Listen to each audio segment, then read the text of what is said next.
Hello, Needham channel viewers, and welcome to the third episode of Real Money Moves. I'm your host, Connor Gillen, and today I'm bringing on a special guest into the studio to talk about the climate of the mortgage industry. Nick McDonald will be joining us here, and he is a seasoned mortgage loan officer with Guaranteed Rate, which is the #1 lender in the state of Massachusetts. Nick is an expert in his field, and I wanted to bring him on to give viewers some insight on what's happening in the mortgage world right now.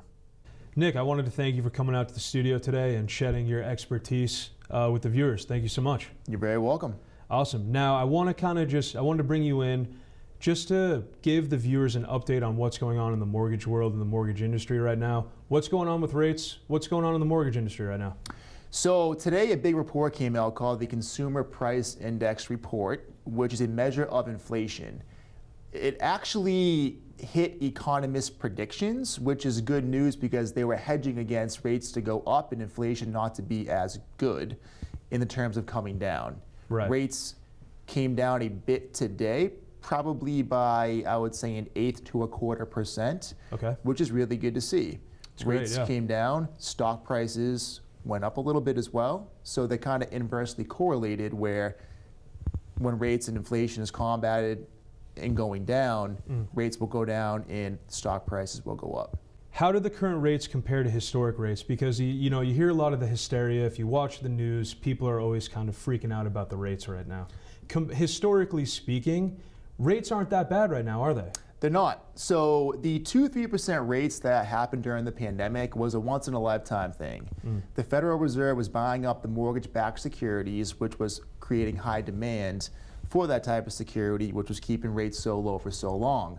When they stopped doing that, rates went up, still historically low on the lower end. Right. I'm sure if anyone was to ask their parents what rate they bought their house at, they would say double digits. Right. So 5, 6, 7% on a primary residence loan, interest rate wise, is not all that bad. What are you forecasting for rates for the rest of the year? Do you see the rates continuing to go down? Do you see them kind of being flat? Where do you see it going the rest of the year? So mortgage companies and Fannie Mae, Freddie Mac, their rate sheets are really based off of inflation.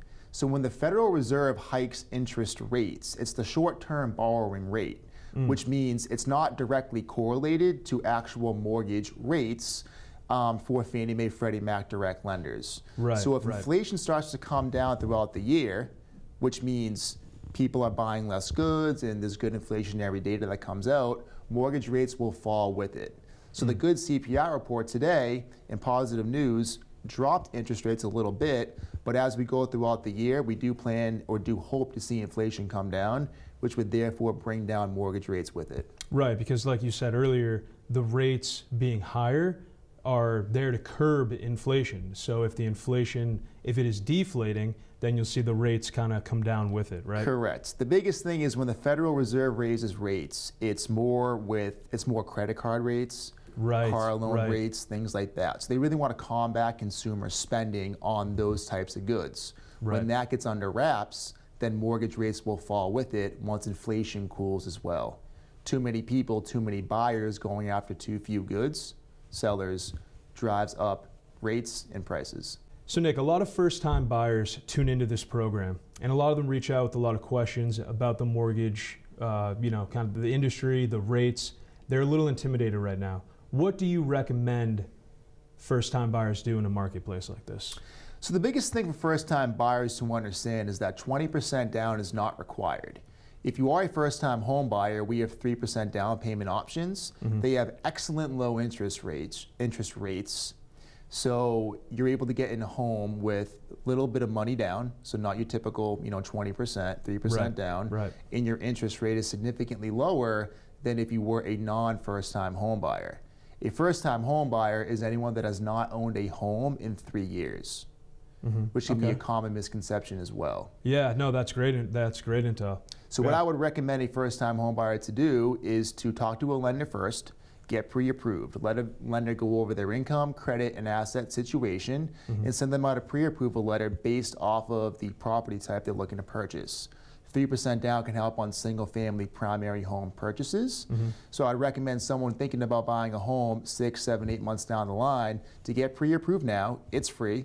for us at least. Right. It is a hard credit check typically, which can be good and bad in ways. But if you are looking to buy a home and take on mortgage debt, it's good to get with a mortgage lender now to analyze your financial situation and send you out a letter to begin making offers on homes. Right, because then it also gives them an understanding of, okay, this is how much a mortgage is going to be if I'm putting 5% down on a $600,000 property. You're looking at saying, okay, if my payment is, and just to use a number, $3,500, they can forecast and say, okay, well, you know what, like I can't afford this, where maybe I didn't think I could afford this before. Correct. Yep, exactly. So that's awesome. The biggest thing is to, understand payments, interest rates, down payment percentages, and people that may not think they can afford to buy a home actually can afford to buy a home. Right. Not to mention renting is very expensive at the moment. So a lot of mortgage payments, full mortgage payments per month will equate, if not be less, than what they're paying for rent. Right. And how does the process work in terms of a first-time buyer getting a pre-approval and applying for a mortgage? Shed a little light on that process. So typically what I do first is have an introductory call with somebody, introduce myself, tell them about the company and the state of the actual mortgage world and learn more about what they're looking to do. And then I send them out a link to apply online. It's totally free to apply. It's a go at your own pace application. Once they're done, I call them again. We set up a phone call them again, and go over the application. Dot our I's, cross our T's, make sure they understand their available loan options, make sure that it's structured exactly how they want it to be structured. Right. And then typically what we do is we'll send them out a pre-approval letter once we vet their bank statements typically, their pay stubs, and their W-2s. What challenges and opportunities do you see in a marketplace like this from the mortgage side of things? So typically right now we're seeing a lot of people having to go over the offer price with their pre-approvals and their offers. So although someone may be able to afford, $800,000 as a purchase price, it may not mean that they want to. So a lot of people, and you're a realtor, as you know, you're making offers on properties. Sometimes you have to go over the actual value or the purchase price, listing price of the house itself. A lot of people, depending on the town and the property, there's more towns, other towns are sought after more than others. Right. So people will typically right now, face the challenges of being out of their price range on certain homes. Right. And in terms of opportunities, do you see any opportunities maybe for different types of properties or different areas where it might be a little less competitive, or situations that might be a little less competitive? 100%. So a lot of people now, buyer-wise, it was a seller's market before, but I'm seeing a lot of buyers have some leeway with getting seller credits or being able to do a home inspection, keeping all of their contingencies in their offer and P&S, which you never saw this time last year. Oh, absolutely not. Yeah, and they're able to protect that investment a little better. So that's a fair point. You can go in with a little more confidence, saying, oh, I'm not going to inspect the property, I'm not going to get an appraisal, where, again, that was commonplace 2 years ago. Now, things like seller credits, inspections, appraisal, like those are becoming more commonplace again, which is how the market should be. Exactly, which is really good to see too. So being able to inspect the home before you go and buy it is really valuable to assess whether or not you actually want to go buy something or not. We live in old New England, right? A lot of homes are older if it's not new construction. So to be able to know what you're getting yourself into is huge for buyers. Absolutely. And it comes down to the town and the property type as well. So some properties are more sought after, and there will be bidding wars on those properties. Others, maybe not so much. So it's still a great time to buy.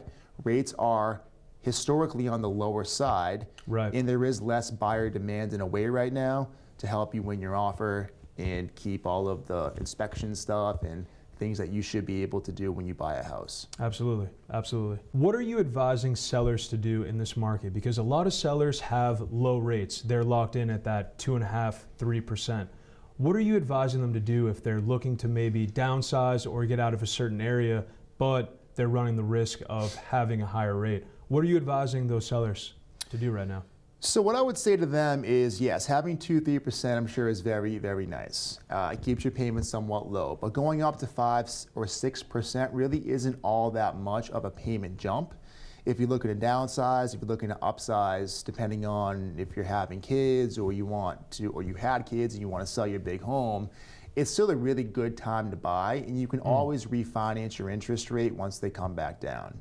Right. Will they go back to 2-3%? I don't think so, but they can teeter off in the 4s, mid 4s, high 4s, which is not that much of a swing compared to 2 or 3. Great. Yeah, and I think that's great advice too, because again, like right now, maybe if they're at 6 or 6.5, maybe in a year they're at 4.5, so you can buy that property. Yes, the interest rate might be a little bit higher in terms of barrier to entry, but then once you own the property, you refinance and you get it down to the 4%. Correct. Also, it's a good time to sell as well. Like I said before, as you know, being a realtor, there's a lot of demand on certain properties. So if they can sell right now and get a top dollar figure for their house, they would get more than what it's actually worth, hopefully over ask when you're selling. And then if you go buy something else, you may get a good deal too. So although your rate could be 6.5%, you got top dollar for your home, and you got a good deal on your new home. So excellent. Yeah, right. You can't change what you bought the house for, but you can change your interest rate as many times as you want. So Nick, tell us about Guaranteed Rate. What specific programs or lending options does Guaranteed Rate have to offer to help buyers and sellers in this market?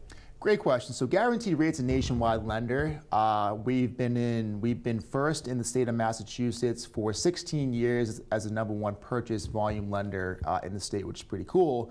And the reason how we maintain those numbers is we have very cool programs such as a same-day mortgage, where we're able to clear to close someone's loan in as quickly as 1 day. Wow. Typically pending an appraisal or title work. Sometimes we get appraisal waivers where all we do need is title work as well. So it gives the buyer the opportunity to make a very strong offer if they have one of those pre-approval letters up front, and it helps them close extremely quick if they need to meet quick timelines.